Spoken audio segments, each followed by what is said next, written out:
I think that they don't want, if they was in any of those freak off tapes, if they played a part in any of those Diddy sessions, they don't want it to get out to the general public to make a. Man, I think that they don't want if they was in any of those freak-off tapes, if they played a part in any of those Diddy sessions. They don't want it to get out to the general public to make them think Gene Deal isn't whispering anymore. He's howling. The man who once stood shoulder to shoulder with Sean Combs is now out here throwing grenades into the mythology of hip-hop's darkest night. We've all heard him say before that Puff wasn't just in the orbit of violence, but tethered to something higher, something uglier. Now he's taking it even further, insisting Shakur didn't simply vanish in a Vegas hailstorm. According to him, Shakur slipped out of view because he saw the real crosshairs weren't on the boulevard, they were in the boardrooms. The shot callers weren't street hustlers. They were the men behind the curtains. The financiers and fixers who use artists like pawns and make martyrs when the market demands blood. Deal speaks like a man who's seen too much and cares too little about what happens if he opens his mouth. And in this telling, Diddy isn't the executioner. He's just another errand boy working for people who could crush anyone in a blink. The boy Puffy called me though. Puffy called me back in the day. Back in the day, he called me. He was like, I just want you to know I ain't have nothing to do with your brothers. Oh. That idea that Shakur wasn't taken by chaos, but by choreography, lines up with the eerie 7-day countdown shot on September 7th, gone on September 13th, exactly 6 days later. The 7-day theory wasn't just the title of his final record. It became a prophecy. We've all seen those fans with corkboards pointing out how the Dong Naughty album read like a script. Exit Shakur, enter Machiavelli. Niccolò Machiavelli, the Italian warthinker who toyed with the idea of faking your own demise to defeat an enemy. Even the letters of Machiavelli rearrange into a live K, coincidence or clue? And then the autopsy photo. The coroner listing him taller and heavier than he ever was. The cremation ordered so fast the man who did it retired immediately after. Too neat, too clean, too final. In a world built on chaos, the precision is suspicious. Was it ritual silence? A symbolic vanishing crafted not by chance but by order. Do you think people had this misconception about Tupac and what he was? He had two sides to him. Yes. I'm not going to say he didn't. He was but at the same time he just whatever he believed in, that's what that was just he voiced his opinion for whatever it was that he believed in. But he also had this caring love inside that a lot of people didn't see. You need to ask why the system benefits when its brightest flames are snuffed or at least appear to be. Every time an icon is lost, the catalog sells. The legend grows. The control tightens. Shakur the rebel was dangerous. Shakur the martyr is manageable. And look at the patterns. Why do so many of these so-called coincidences pile up until it feels like we're watching a play unfold? His mother saying he chose to leave quietly. 7 albums released after he was gone. Each one feeding the machine. If you were scripting a ritual sacrifice in the music industry, would you write it any differently? And then comes the Cuba thread whispered like contraband in back alleys. Imagine old Havana pastel walls crumbling under the Caribbean sun and a figure walking with his head down, eyes shaded, cigar in hand. Shakur's aunt, Asada, granted sanctuary by Fidel Castro himself, has been living there for decades under the protective wing of Havana's government. The family pipeline was already in place, a perfect route for exile.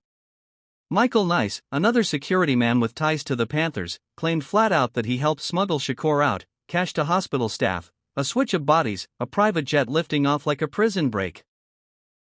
He said Shakur was on that plane sitting as co-pilot and from Barbados he was fed into Cuba where Castro personally gave the nod. Why you think nobody has been arrested if they said they the one that did it? Nice asked. His words echoed later by Suge Knight himself, hinting that Shakur wasn't gone but somewhere on an island puffing a cigar and laughing at the headlines. Knight has never identified anyone who was in the car that night that him and Tupac.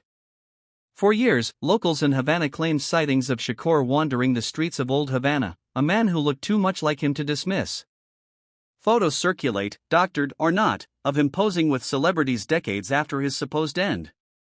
A private investigator even claimed to have images of him in Vice, alive and older, looking exactly like a man who traded spotlights for shadows.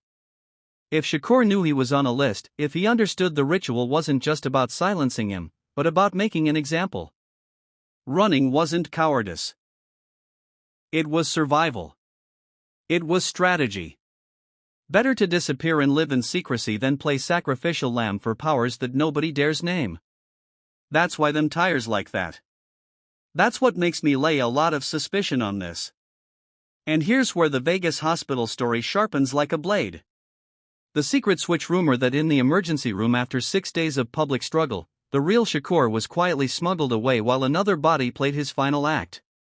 That would explain the wrong height, the wrong weight, the rushed cremation, the speed with which he was gone left no room for doubt, no time for questions. Money changes hands, silence is bought, and one of music's brightest stars slips off stage under the cover of chaos. It sounds like fiction, but every missing piece, every strange inconsistency feeds the suspicion that what we saw wasn't the full show. I mean, that's Puffy's home. You know what I mean? They have a relationship. They friendly. They know each other.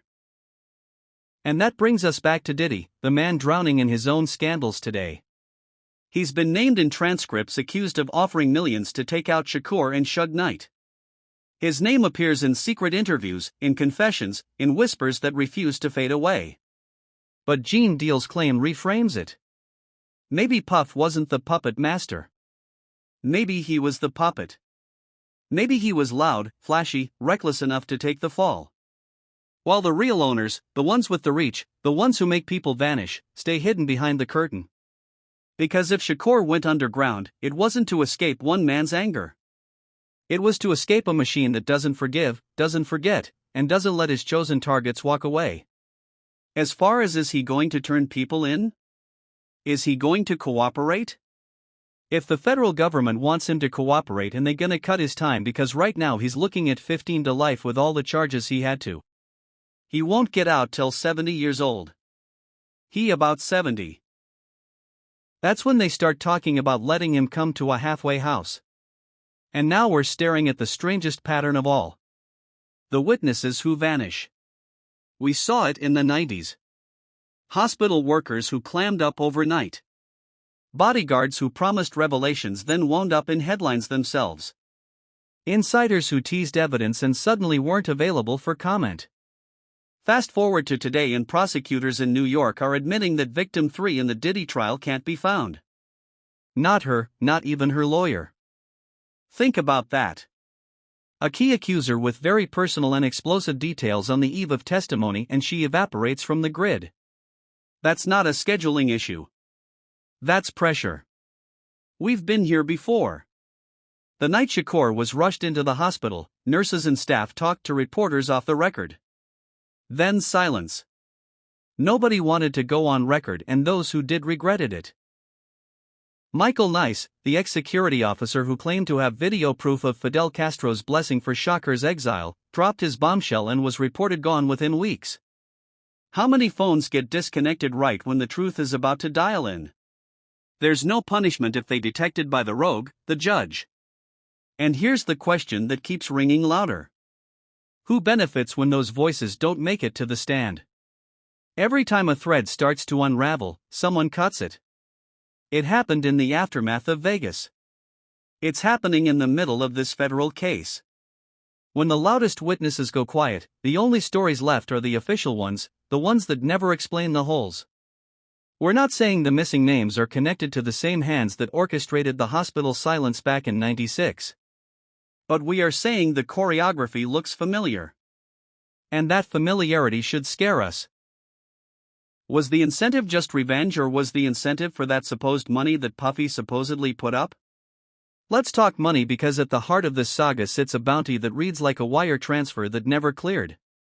In sworn interviews and secret tapes, Dwayne "Kef" Davis alleged that Puff put mother millions on the heads of Shakur and Suge. The number never written down. Always whispered, always inflated by fear. Did the crew ever see it? Davis himself admitted the bag never landed in their laps.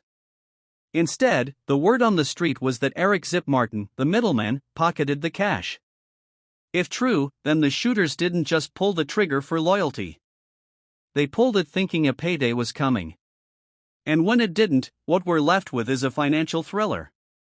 One where the top floors stay clean, the middle tier takes the bag, and the streets carry the risk. A violent ledger that never balanced. 3 law firms on retainer. I don't know how much money is coming in, but I know that a lot of money is going out every single month for Diddy. That broken promise matters because when the supposed bounty evaporates, you have to ask whether the whole offer was a setup. If somebody dangled money they never intended to pay, then the point wasn't just eliminating Shakur. It was engineering chaos in the South Side.